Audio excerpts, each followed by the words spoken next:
السلام علیکم ورحمۃ اللہ وبرکاتہ۔ اعوذ باللہ من الشیطان الرجیم، بسم اللہ الرحمن الرحیم۔ جنت کا خزانہ۔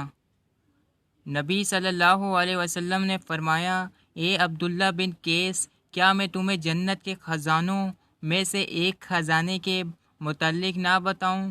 میں نے عرض کیا، یا رسول اللہ صلی اللہ علیہ وسلم، کیوں نہیں، ضرور بتائیں۔ آپ صلی اللہ علیہ وسلم نے فرمایا، تم کہو لا حول ولا قوت الا باللہ، لا حول ولا قوت الا باللہ، لا حول ولا قوت الا باللہ۔ نہ گناہ سے بچنے کی ہمت ہے، نہ نیکی کرنے کی طاقت، مگر اللہ کی توفیق سے ہی۔ جزاک اللہ۔ زیادہ سے زیادہ شیئر کریں، دوسروں تک پہنچائیں۔ اگر آپ کو ڈیلی کی حدیث پڑھنی ہے یا سننی ہے تو اس چینل کو سبسکرائب کر دیں اور بیل آئیکن کی گھنٹی کو دبا دیں۔ جزاک اللہ۔